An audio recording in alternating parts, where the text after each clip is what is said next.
Assalamualaikum warahmatullahi wabarakatuh. Waalaikumsalam warahmatullahi wabarakatuh. Kami dari kelompok kriminologi ada 5 anggota. Perkenalkan, nama saya Muhammad Bahrul Ulum. Saya M. Nuryadi. Saya Muhammad Farul Kurniawan. Saya Purwanto. Saya Banu Hadi Mahendra. Untuk judul yang diambil dari mata kuliah teori tentang sebab-sebab kejahatan. Yang pertama, teori-teori tentang sebab-sebab kejahatan. Satu, dengan bentuk otak dan tengkorak kepala. Teori-teori yang mencari sebab kejahatan dari aspek fisik, biologi, kriminal. Adapun ciri-ciri biologis, hubungan antara bentuk tengkorak kepala dengan tingkah laku mendasarkan pendapat Aristoteles, otak merupakan organ dari akal. Berdasarkan pada preposisi dasar, bentuk luar tengkorak kepala sesuai dengan apa yang ada di dalamnya dan bentuk dari otak. Akal terdiri dari kemampuan atau kecakapan. Kemampuan atau kecakapan ini berhubungan. Otak merupakan organ dari akal, sehingga benjolannya merupakan petunjuk dari kemampuan atau kecakapan dari organ. Pokok-pokok ajaran Lombroso. Menurut Lombroso, penjahat adalah orang yang mempunyai bakat jahat. Bakat jahat tersebut diperoleh karena kelahiran, yaitu diwariskan dari nenek moyang. Bakat jahat tersebut dapat dilihat dari ciri-ciri biologis, seperti muka yang tidak simetris dan hidung pesek.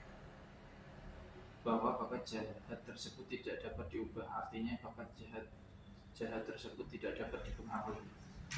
Lombroso menggunakan teori evaluasi yang diajukan oleh Darwin serta menggunakan hipotesa etabisme. Menurut Lombroso, kejahatan adalah perbuatan yang melanggar hukum alam. Dalam menyusun teorinya, Lombroso kejahatan pada dunia tumbuhan dan hewan, yang kemudian meningkat pada masyarakat primitif yang dinyatakan bahwa semuanya jahat karena adanya kebiasaan saling membunuh. Manusia yang pertama adalah penjahat semenjak lahirnya, laki-laki atau wanita. Karena peranan sejarah, maka kemudian mereka kehilangan sifat biadabnya dan memperoleh sifat beradabnya, sehingga masyarakat modern adalah masyarakat yang tidak jahat tetapi adanya jahat. Keberatan terhadap teori yang diajukan Lombroso. Ferry mengajukan rumus tentang timbulnya kejahatan. Sebagai tiap-tiap kejahatan adalah resultante dari keadaan individu fisik dan sosial yang dapat digambarkan sebagai berikut. Kejahatan individu sosial fisik. Individu dapat dipecah bakat dan lingkungan, sedangkan sosial adalah lingkungan manusia, fisik adalah lingkungan alam, sehingga kejahatan bakat lingkungan bakat jahat. Penjahat, narapidana, bekas narapidana. Kelemahan, usaha mencari hubungan antara kejahatan dengan ciri biologis. Hubungan antara jenis kelamin seks dengan kejahatan, ciri-ciri biologis. Ada juga karena perbedaan peranan sosial serta tradisi Indonesia, karena perubahan nilai budaya dan meningkatnya peranan sosial wanita dalam kehidupan sosial. Jenis biologis lain, umur. Gender lain, tidak ada umur yang memegang peranan untuk semua jenis kejahatan, akan tetapi kelompok umur hanyalah memegang peranan pada kejahatan, sedangkan kelompok umur yang lain pada jenis kejahatan yang lain. Dua kelemahan, kita baru dapat mengukur kecerdasan dari penjahat hanya setelah ia tertangkap. Mungkin ada proyeksi antara penangkapan dengan tingkat kecerdasan yang rendah. Tadi dengan metode prediksi Manheim dan Wilkins, semakin tinggi kecerdasan anak-anak tersebut, mereka sebelumnya telah melakukan lebih banyak kejahatan sebelum dijatuhi hukuman. Berarti semua pernyataan atau persoalan yang menuduh penjahat sebagai istilah umum adalah di luar batas kemampuannya, sama sekali tidak memadai untuk menguji alat kecerdasan, tidak memadai untuk membedakan berbagai tipe kejahatan.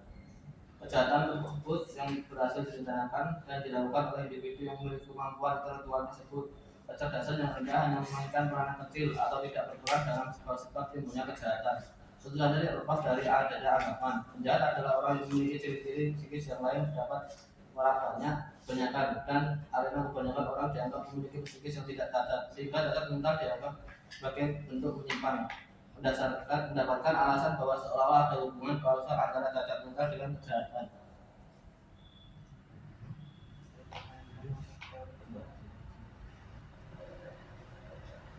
Bentuk-bentuk gangguan mental. A. Psikoses. 1. Psikoses organis. A. Kelumpuhan umum yang ditandai dengan kemerosotan terus-menerus dari seluruh kepribadian pada tingkat permulaan.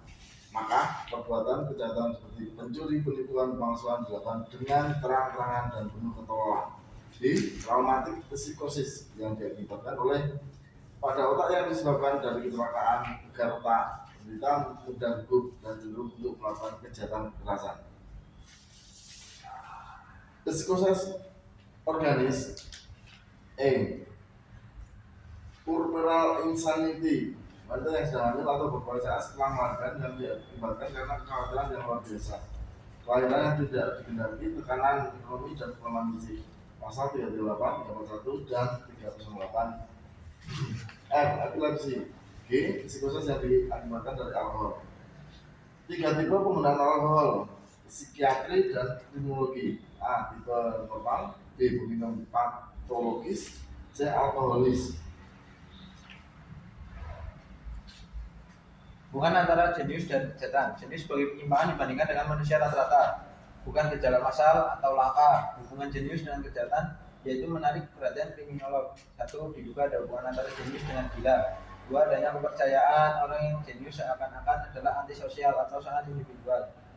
Pengertian jenius yaitu kejahatan yang berhasil direncanakan dan dilakukan oleh individu yang memiliki kemampuan intelektual. Kecerdasan yang rendah hanya memainkan peranan kecil atau tidak berperan dalam sebab-sebab timbulnya kejahatan. Psikologi dari penjahat yang normal. Perkembangan psikologi kriminal. Hambatan kurang mendapatkan perhatian dari studi biologi kriminal yang lebih diarahkan untuk mempelajari patologi kriminal, yaitu penjahat yang tidak normal mentalnya. 2. Mulai berkembang sampai munculnya psikoanalisa dan tumbuhnya kesadaran sampai tidak ada garis yang secara pasti memisahkan antara normal dan abnormal.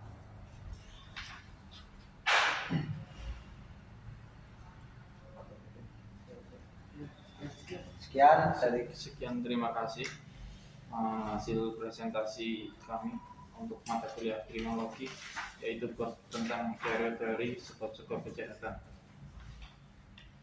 Assalamualaikum warahmatullahi wabarakatuh. Waalaikumsalam warahmatullahi wabarakatuh.